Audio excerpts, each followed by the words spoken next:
Video शुरू करने से पहले आप हमारे चैनल रहस्य टीवी इंडिया को नीचे दिए गए इस लाल बटन को दबा के सब्सक्राइब कर लें, साथ ही इस घंटे को भी क्लिक कर लें जिससे कि आप हमारे वीडियोस देख सकें सबसे पहले।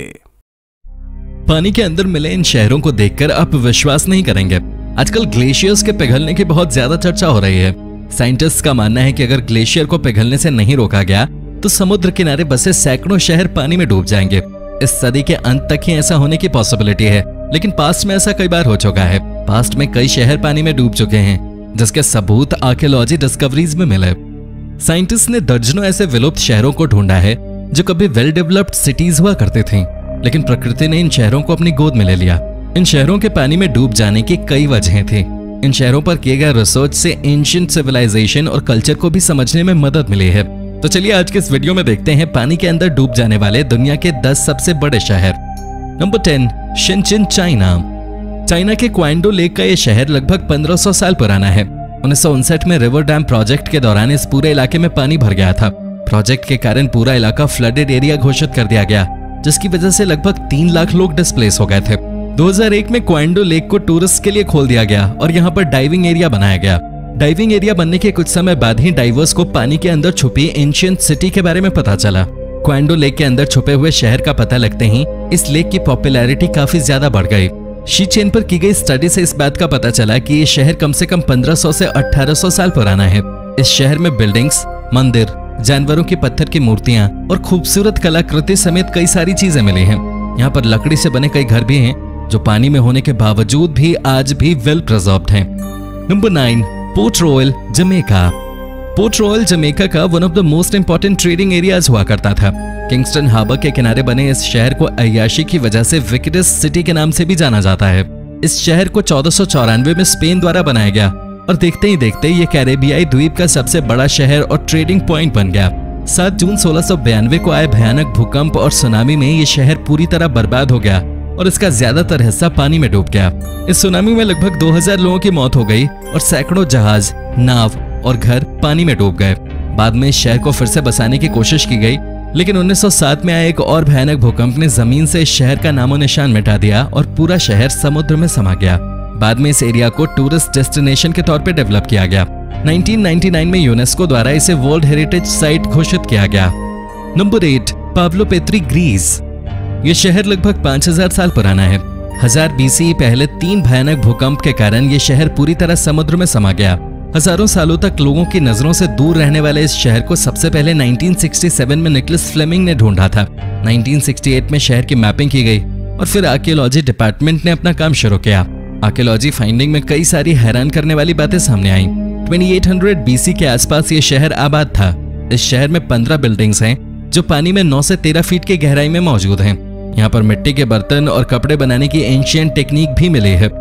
Number 7, Dwarka, India. 1983 से 1990 के दौरान मरीन आर्कियोलॉजी यूनिट द्वारा किए गए अंडर वाटर एक्सकेवेशंस में पानी में डूबे हुए इस शहर का पता चला। आर्कियोलॉजिस्ट के अनुसार पानी के अंदर डूबा हुआ यह शहर लगभग 9000 साल पुराना है। आपको बताएं कि महाभारत में इस शहर का उल्लेख है।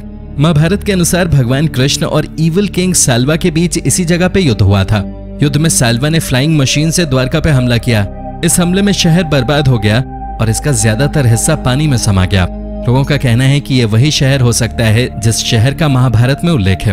यहाँ पर बिल्डिंग्स, पत्थर से बनी अलग अलग आकृति, ऊंची दीवार, जानवरों की आकृति समेत कई और चीजें मिली हैं। नंबर 6, अटलिट याम, इजराइल। 1984 में मरीन आर्कियोलॉजिस्ट इहूद गलील ने समुद्र में 40 से 50 फीट की गहराई में इस गांव का पता लगाया था।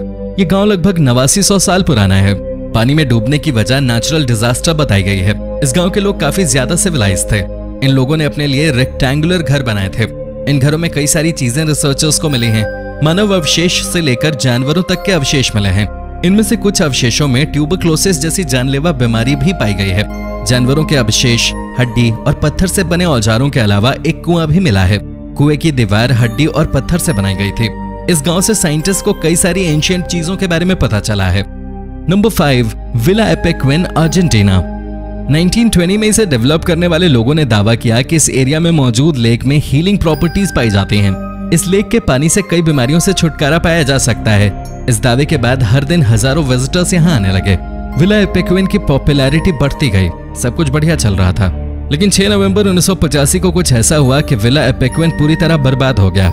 एक रेयर वेदर पैटर्न की वजह से पास का एक डैम टूट गया।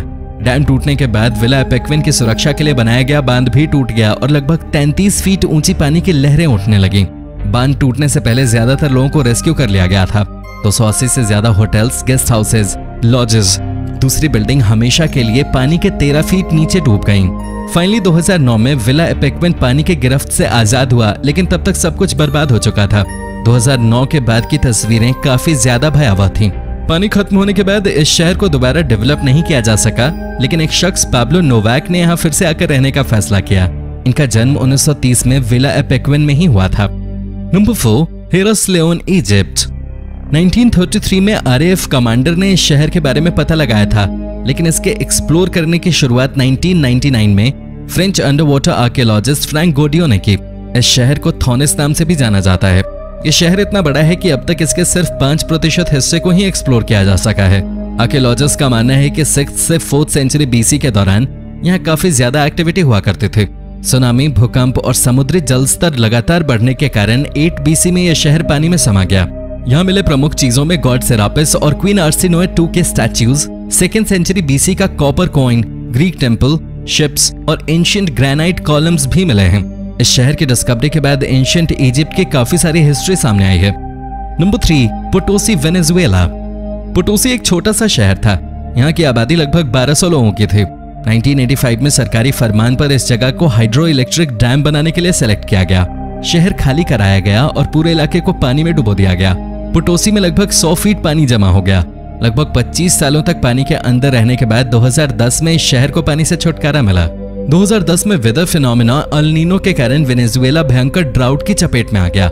इस ड्राउट के कारण पोटोसी शहर के ऊपर जमा 100 फीट पानी भी सूख गया और 25 साल बाद एक बार फिर यह शहर विजिबल था। भले ही पानी सूख गया हो, लेकिन शहर का नजारा पूरी तरह बदल चुका था। यह शहर एक डरावनी जगह में बदल गया था। पोटोसी शहर के निवासी अपने घर को देखने आए, लेकिन इस वीरान शहर को देखकर वापस चले गए। Number 2, Yonaguni, Japan. जापान का योनागुनी मॉन्यूमेंट एक मिस्टीरियस सबमर्ज सिटी है। योनागुनी सी हैमरहेड शार्क्स के लिए काफी मशहूर है। 1986 में डाइवर किहाचिरो अराताके शार्क्स की तलाश कर रहे थे, तभी उनकी नजर पत्थर से बने स्ट्रक्चर पे पड़ी। किहाचिरो ने जब करीब जाकर देखा तो वो हैरान रह गए। पत्थरों से बना यह स्ट्रक्चर काफी दूर तक फैला हुआ था और काफी हद तक एक शहर जैसा था।